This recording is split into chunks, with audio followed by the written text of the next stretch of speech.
But I'll interrupt you because that's what I always do. I know, and that's the fun part. Let's just have fun. Let's just have fun with Okay. it, right? Hello, everyone, and we are back with jet lag. And Oh my god. oh my gosh, that wasn't supposed to happen. Anyways, we're making a video.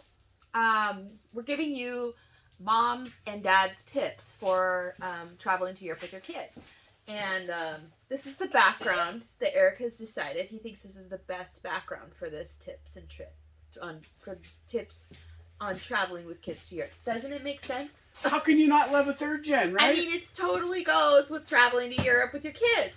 If we really, really wanted to do this right, we would have done it in Europe, right? we would have. We would done have. the video. We talked about it, but we were honestly having so much fun, and it was just not worth spending the time and No. taking it away from the trip. Yeah, So here we are yeah. with this lovely background. And see, because we drive old vehicles, we can That's go true. to Europe with our family. True. That's true. We drive paid off vehicles. That's right. And we spend our money, and we have a paid off house. Yeah. And we spend our money this way. This Yeah. is how we do it. We spend our money on Making other stuff. memories. Yeah.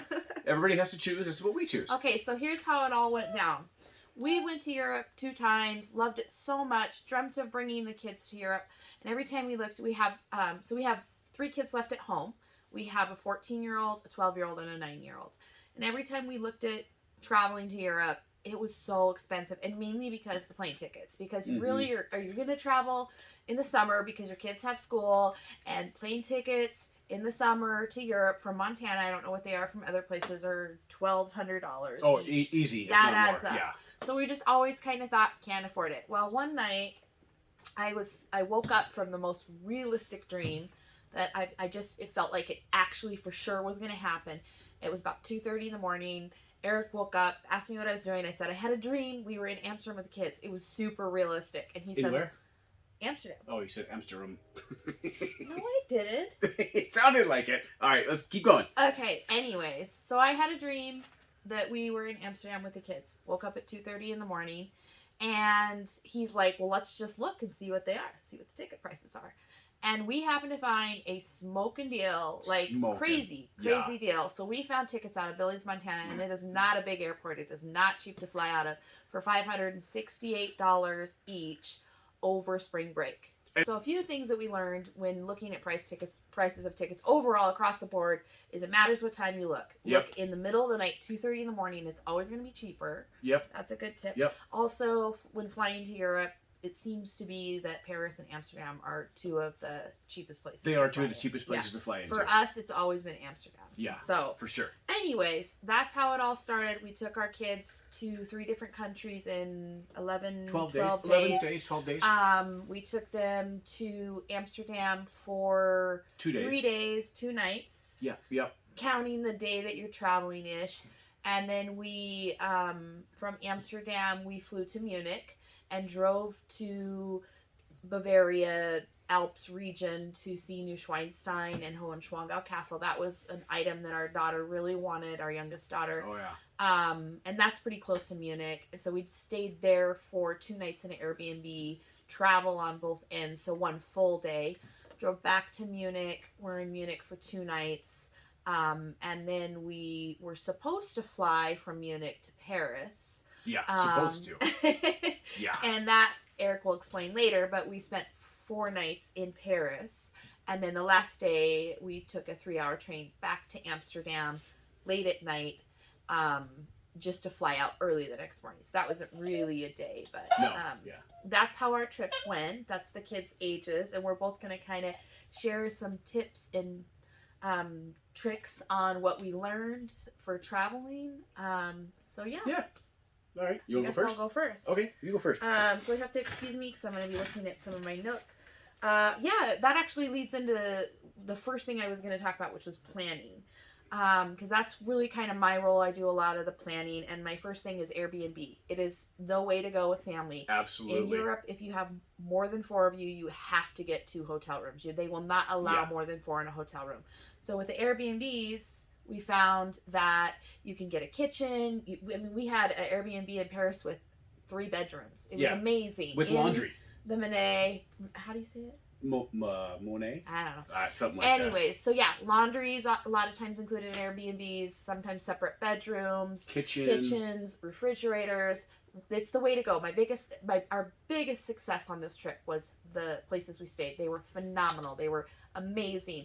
And so my tips on the Airbnbs would be really neurotically read all the reviews. That's a huge one. Yeah, and research the areas that you want to spend time in, and get the Airbnb in that area. That way, nothing's a far walk from your room. Spend the extra money for the location. Location is huge. It's huge. And you don't want to be like on a busy street in the middle of like the touristy area of town. We want authentic. Yeah, we want culture. So we want real. We want normal, regular people. People's apartments in the city, walking distance to all the great stuff, but on kind of like a private neighborhood type street. And Airbnbs are really a great price. So that was, they are. The other thing about the Airbnbs that I would say I recommend with kids is make sure that the bed situation is a good bed situation, because sleep is going to be so important for especially those first couple days. Especially with the time change and all that. Yeah. So don't count on having like a kid on the floor or something. That's not a recipe for a successful next day. No, that'll be no, that won't work. My other tip for planning would be, with kids, don't over plan it. I mean, we really did over plan it. But this is kind of who we are, though. It is who we are. We've traveled with our kids since they were little. We went to 20 states last summer. They are traveling kids. I knew what they were capable of. Know what your kids are capable of. Know if your kids are going to need downtime. It's okay if they're in Europe and they need an hour on Netflix. That's reality, right? So my thought is one big event per day. Is it okay if they need a McDonald's, though? Yeah, well, I was going to go into that. Nothing worse than having to eat at McDonald's, which I didn't choose to eat at in Paris, but that's what they needed. Anyways, so back to what I was saying. One big event per day is basically what I would recommend, and that anything extra on either side is just bonus. That's your spontaneous. Yep. But I mean, we did the Louvre. That was it for the day. That's a lot of walking. We did the Eiffel Tower. That was one of the kids' and Eric's big wish list items. That was it for the day. The rest was just on the other side of it. It was just kind of what it would spontaneous, walking around, finding souvenir shops. Big wish lists for Paris that I wanted to do. I wanted to do all the museums and the streets and all that. That's for another trip. But it turns out 3 days is not enough for all that. No, 3 days is not enough in Paris. And I kind of had a feeling that would happen, but we lost one day. We did, and we got a taste of Paris though, and we got to experience the culture, and it was amazing. And I don't think I would rearrange our days any other way. It was what it was. No, it worked out really good. So that kind of actually leads into my next point. Is I actually had the kids all research Europe, and they gave us their top 3 wish list items, and that's how we planned our trip, was around what the kids really, really wanted. Our oldest son wanted to ride a bike in Amsterdam. He wanted to see the Corrie ten Boom Museum in Haarlem. And our next daughter, who's 12, just wanted Paris. She wanted Eiffel Tower. She wanted cafes. She wanted bistros. She wanted the Louvre too. Yep, And then our youngest daughter just really, really wanted to go to Neuschwanstein and Hohenschwangau, which is the castle that Disneyland's castle is made out of. The Sleeping Beauty castle. Yeah. So that's how I began the planning for the trip. I knew 3 countries in that amount of time. 3 countries in 11 days is a lot. But we did it. It was intense. Oh yeah, no. It was in a car. Airbnb is not intense. That's ridiculous. I know. I knew you were going to say that. Well, how can I not? You set me up for it. Yeah, I think that was kind of all I wanted to go over on planning. So, now I'll go to packing. Eric's going to talk about his perspective on packing. He kind of talks about it from a guy's perspective, because let's just face it, he was in charge of packing himself. I was in charge of packing everybody else. So I had to put a lot of thought in. I did put a lot of thought into the packing. Sometimes you got it easy. So for bags, he'll go into it, but we just do carry-ons. Can't stress that enough. You're going to check out at 11, check in at 3. You're going to have times where your bags are on you. You stop at a train, you walk to your Airbnb. Yeah, you got 3... you got 3 hours before. You got the bags on you. You got 3 hours before a check-in. You don't want a bunch of bags. There's going to be many times where you're at a restaurant with your bags. So I did a ton of research for our 9-year-old, because she was the number one person I was worried about. I absolutely fell in love with this bag. I absolutely felt like it was perfect. It was perfect. I think it was like 30 liters. I think it's a 30-liter bag, yeah. These were great. We were able to hook her coat on the outside, and I was able to put her dirty clothes in the front pocket. The big thing that I really wanted was this waist strap here for her to help take the weight off of her shoulders. And I actually think it would be really cool to show a picture if we have like a just insert a picture of her wearing it. But she carried this thing like a trooper the whole time, pretty much. I mean, except for in the airport. For a 9-year-old that's kind of as small framed as she is, yeah, no, for sure. So the other thing is I had my older 2 kids kind of weigh in on their bag choice, because once they helped make the decision, then they were in it. And my 12-year-old and myself decided actually on the same bag.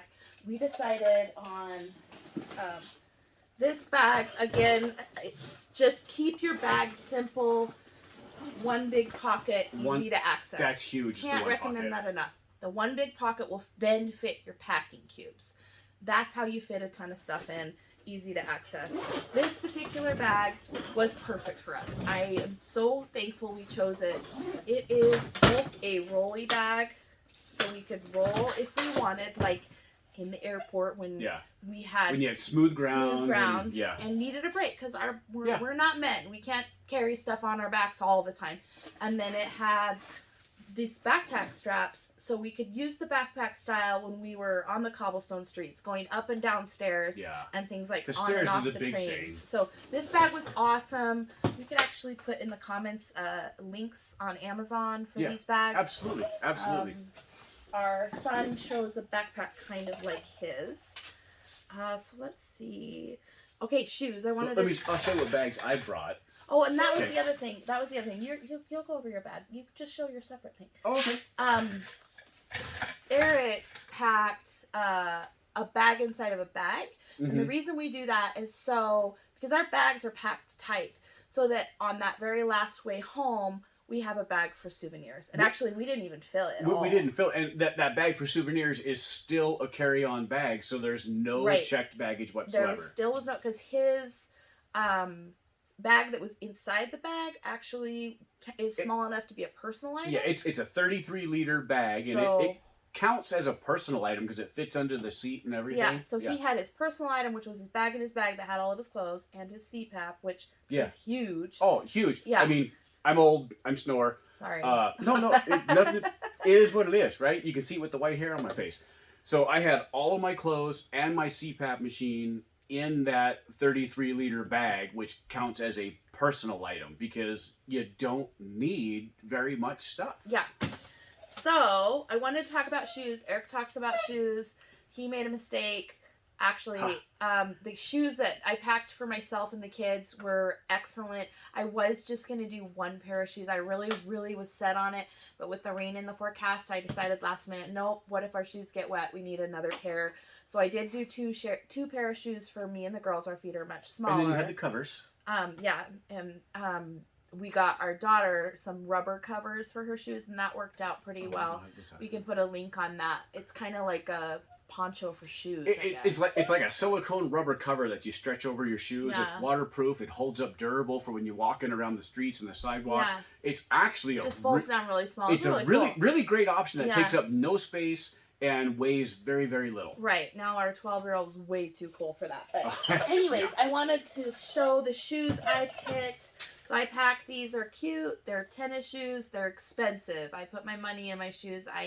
25,000 steps a day. We had many of those days. So, and then I just packed these flats that literally go flat. And the cool thing about them is I figured out that I could take these expensive insoles out of these shoes and put them into these shoes so that I could wear some comfortable flats with support. So that worked out really well for me. But when you're walking that many steps, like it was a 17,000, 18,000, 25,000, 26,000 some days. And we prepared our kids. We did practice walks. We made them walk just to make sure they were in shape. We walked to the store several times. Yep. Just leading up to this trip. But when you're walking, even with their bags. Yeah, we actually did that. We took their bags, we pre-packed everything, and we walked to the grocery store. We were pretty dorky, but you know we what? want it. There's no that's better us, way though. to make sure it's No, gonna work than it- that. it- And then they because do. you don't want to get there and have your kids Yeah. whining and complaining because everything's too heavy because they haven't done it before. Well, and try to talk a 12-year-old into one bag. That's how to do it. Yeah, So, no doubt. 12-year-old girl. yeah. What was I gonna say? Oh yeah. So what I discovered was when you walk like that, it's actually really amazing to give your feet a break from the shoes. So to alternate shoes, because they'll start to wear in one spot and then you wear the next pair the next day, so you alternate every other day with. That your is shoes. handy if you can do it. You wished you had that. Yeah, no, I wish I would have done it, but I mean, I actually can't do it sometimes though because I wear a size 12 and a 13 shoe. They take up a lot of space. I know. He just made the wrong shoe choice. That I was did. stupid. I did. And he was too cheap to buy some nice Echoes when we were there, because that would have been an option. No, because I love my Echoes, and I would have brought my nice Echoes. I have a pair specifically for traveling that I just love. But with the weather forecast, we were unsure what it would be. I just didn't want a chance getting wet feet. So I brought my high boots instead, and that was a mistake. So anyways, the other thing I wanted to talk about was I made an amazing jacket choice for everybody. We went the garage floor. We went in March, to give you guys an idea. It was about the 40s. Yeah, 40s. And the 40s in Amsterdam is a lot colder than the 40s in Paris. Just food for thought. So this jacket is just it's like the Costco shell jacket. So it's warm, waterproof, but not too big. And then on that cold day in Amsterdam, we layered up with a sweatshirt underneath. So that was a perfect jacket. That's what we all had, this style of jacket. That was perfect. I was just gonna kind of go over, like, because as a woman, I was like, what do you pack for clothes? I did a lot of reading and research. What I had was my jeans on me, plus 3 more pair of jeans, about 5 t-shirts, 1 sweater, 1 long sleeve shirt, and a dress. And plus my shoes and my makeup and all that. That was not a problem in my bag at all. And all the other stuff that's necessary. But for my daughter, who had the teeny little bag, what I did, and I think this was actually genius, is I went to the thrift store and I bought her like $1.99 jeans. Stuff that looked nice. It looked good. Yeah, it was cute. Good thrift store finds, Yeah. $2.99, whatever, shirts.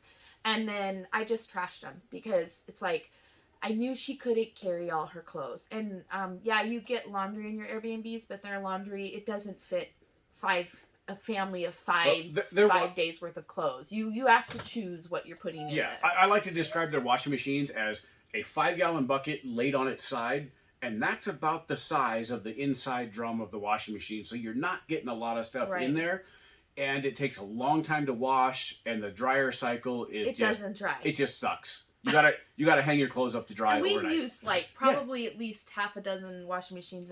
They're all the same. They're all the same. And that's why I figured out. That's why they don't have a lot of kids in Europe, because they're washer and dryer. They could never keep up on the laundry. There is no way you could have 4 kids in Europe with their washer and dryers. No, especially when you're hanging clothes every night. So I went to the thrift store. I bought her cute stuff, and then midway when we were in Munich, we went clothes shopping, and she got some really cute, fun clothes, and that's part of her souvenirs. And so she wore those for the back end of the trip. I could not talk my 12-year-old into that, but that's okay. We washed her clothes. So you just leave your cheap clothes or clothes you don't care about, and you replace them with the new stuff you bought. Okay. Yeah, it's totally okay. No big deal. And that way you don't have to have a big bag coming home, and you still get your souvenirs and your nice clothes that you wanted to buy there anyway. Yeah. It's perfect. Kind of wasteful, but whatever. Anyways, the last packing thing that seemed so extreme to me that I decided to do, and I thought, this is crazy, but I am so glad that I did it, is I went to the dollar store and I got the really cheap, those real soft plush blankets, but they're super small. They roll up about this big at the dollar store. And I got those for my girls for the plane ride there, and I'm going to talk about the plane ride there. In fact, that's actually the next thing I was going to go into. Oh, good. And I was so glad I had those blankets on that plane. So we had an overnight.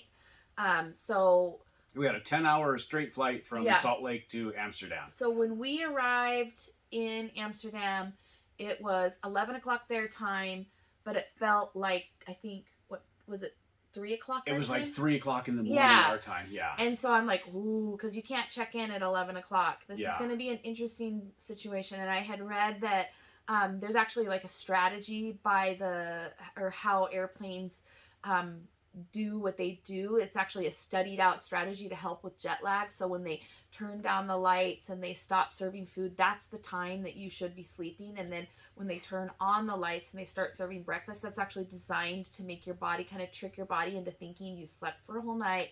Now it's time to get up.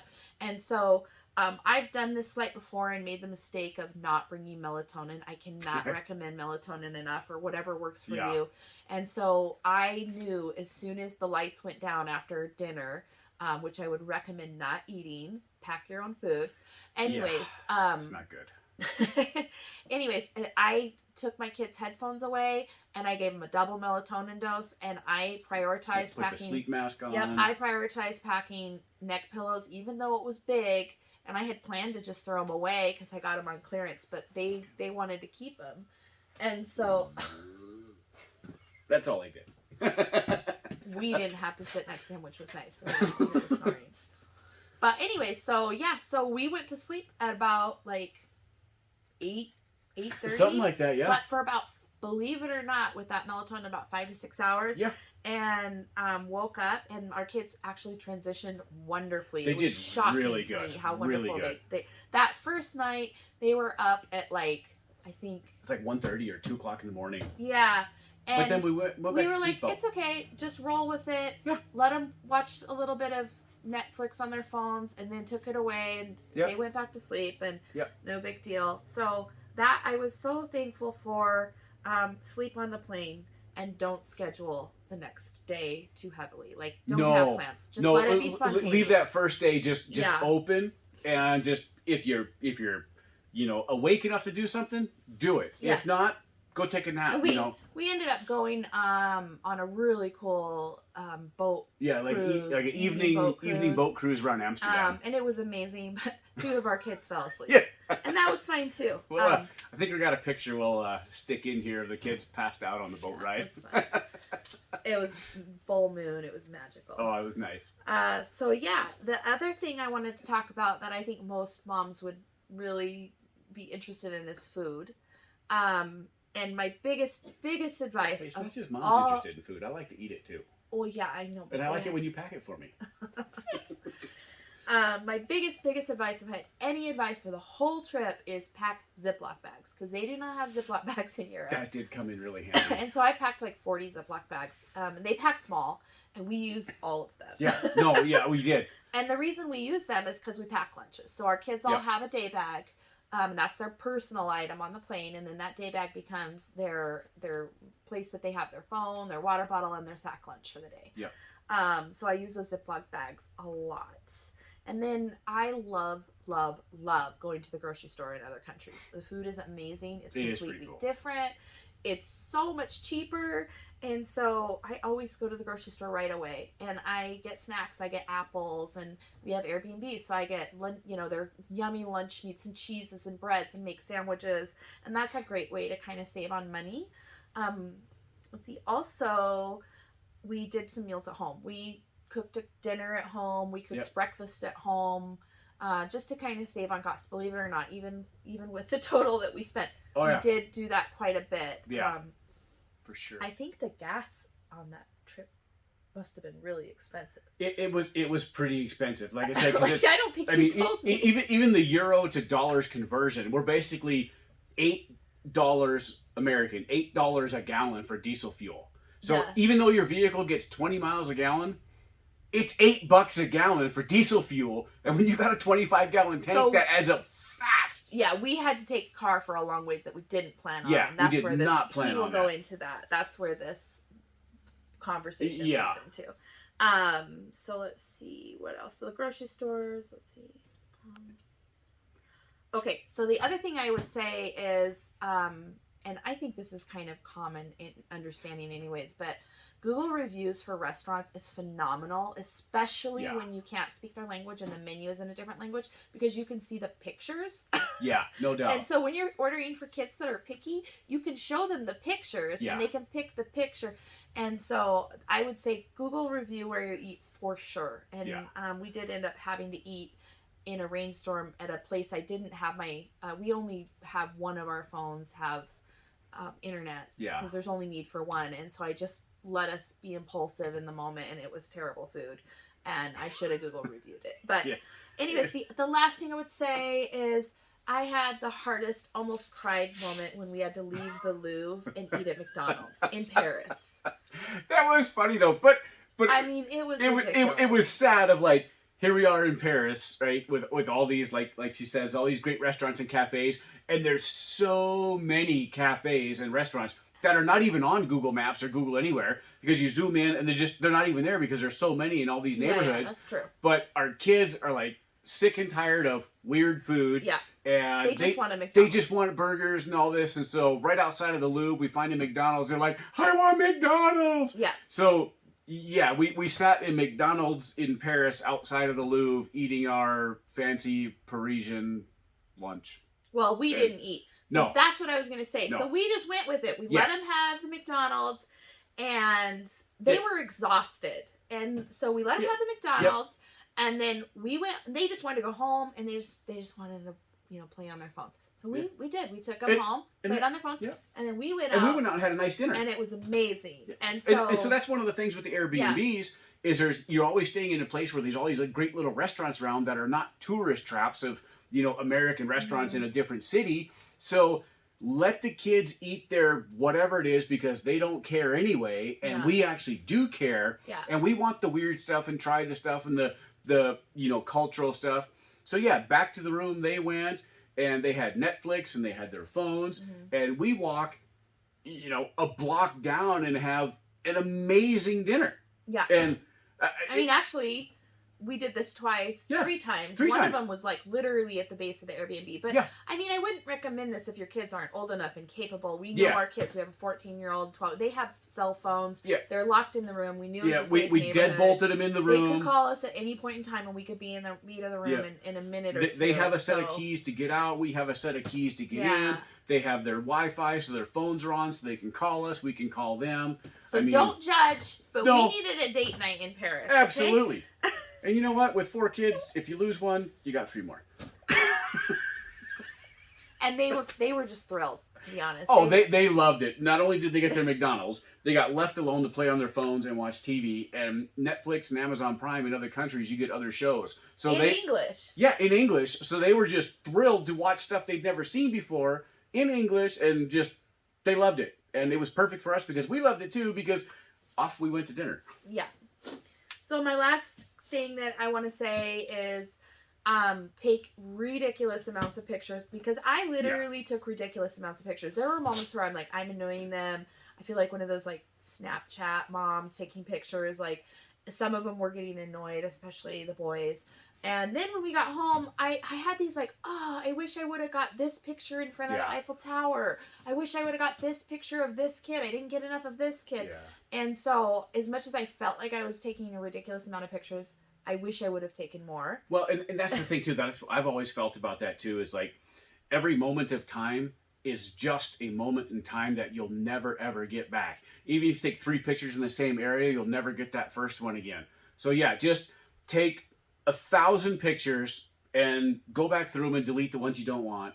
But at least you have them. I have some advice for the dads watching this. Take some pictures of your wife, because she's taking pictures. You should take some pictures too. Hey, I took lots of pictures of I you had guys. to ask you every time. I know. Anyways, I wasn't in a whole lot of guarantee them. you I had to ask you for every picture. But anyways, that's a very typical comment. I was too busy looking at the scenery. And so with that, I was just gonna also say that I always make a Shutterfly book of every trip That is when we pretty get cool, home, yeah. and I'll actually make one for each of my kids that are their favorite parts, like their favorite pictures. They had their own phones, and so I will use their pictures that they took for their book, because honestly, it's a lot to remember when you get home. It's a And ton, so- and you'll forget so much stuff that you never Yeah. thought you would. And then the final thing, I'm sure this is kind of common knowledge, but bring a battery pack everywhere, Oh yeah. because you have to have your phone to get home. You will rely on your phone and Google Maps to get home. You rely on it more than you think you will, and more than you realize you are. Yeah. Like, I it's- mean, Google has changed travel. Yeah. And that is the end. Yeah, that's absolutely Like, I don't that's know if, God's honest truth. Our first Like, trip out of the country, Yeah. we didn't even have smartphones. No. It was... no, it was Yeah. a challenge. But this, I mean, you'll need a battery pack at least once. So, yeah, that was it. Yeah. Can you think of anything else? Not off the top of my head, kind of what you were going through. I mean, it's going to be a long video. Oh, so. it is. So now I'll talk about from a dad's point of view of the different things that kind of went through my mind and that I dealt with and was in charge of. And, you know, granted, my wife, Crystal, she's in charge of the majority of it. I mean, all the kids' stuff, the packing stuff, the planning stuff, the researching. I mean, she did amazing with all of that. But then there's another side of it also of the whole logistics of transportation and timing and scheduling and all this that, you know, somebody else has to take care of also. And that's the part that I usually do on the trip. And so I'll go into some tips and tricks on transportation and time and just how that worked out well for us or didn't work out well for us in some situations.